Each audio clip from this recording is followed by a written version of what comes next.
organization called the Rocky Mountain Men, with directed research into the northwestern fur trade.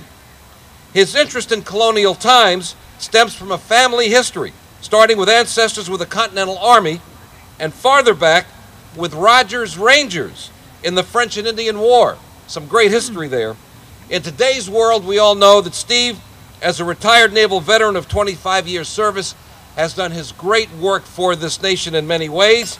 He's presently working as a machinist for a major oil company. Ladies and gentlemen, I turn it over now to a great American hero and one who I admire greatly. Sarge, come on up.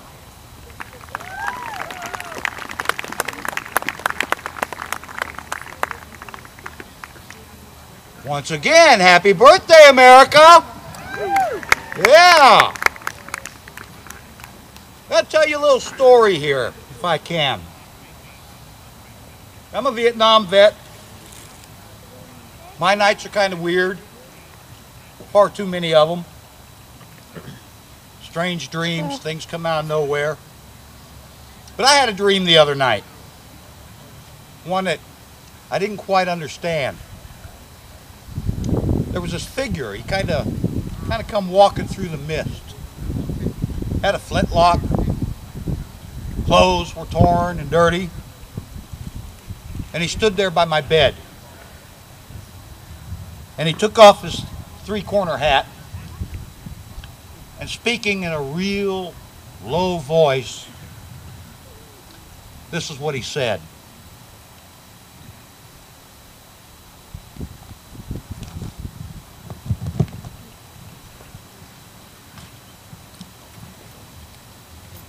We fought a revolution to secure our liberty.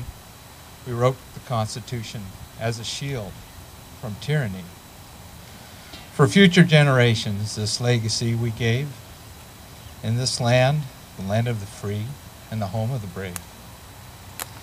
The freedom we secured for you, we hoped you'd always keep. But tyrants labored endlessly while your parents slept. Your freedom gone, your courage lost. You're no more than a slave in this land of the free and the home of the brave. You buy permits to travel and permits to own a gun, permits to start a business or to buy a place for one. On land that you believe you own, you pay a yearly rent, although you have no voice in choosing how the money's spent. Your children must attend a school that doesn't educate. Your Christian values can't be taught. According to the state. You read about the current laws, the current news in a regulated press. You pay a tax you do not owe to please the IRS. Your money is no longer made of silver or of gold. You trade your wealth for paper, so your life can be controlled. You pay for crimes that make our nation turn from God in shame.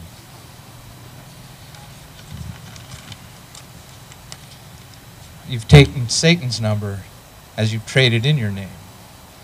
You've given government control to those who do you harm, so you can padlock churches and steal the family farm. And keep our country deep in debt, put men of God in jail, harass your fellow countrymen while corrupted courts prevail.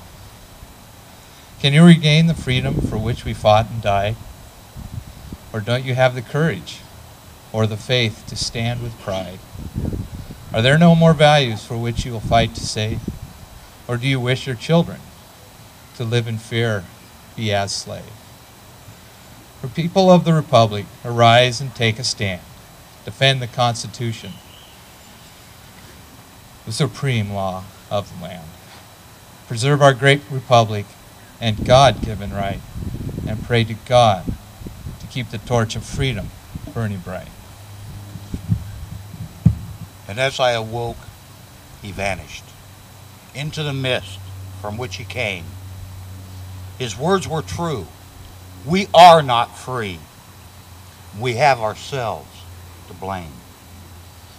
For even now, as tyrants trample each God-given right. We only watch and tremble, too afraid to stand and fight.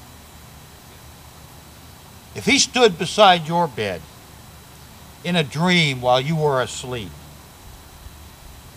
and wonders what remains of your rights he fought to keep, what would be your answer if he called out from the grave, "Is this still the land of the free and the home of the brave?" Thank you. Thanks, Steve. Where's Steve go? He drifted off. Into the mist. Into the mist. All righty. Mark, it's back at you.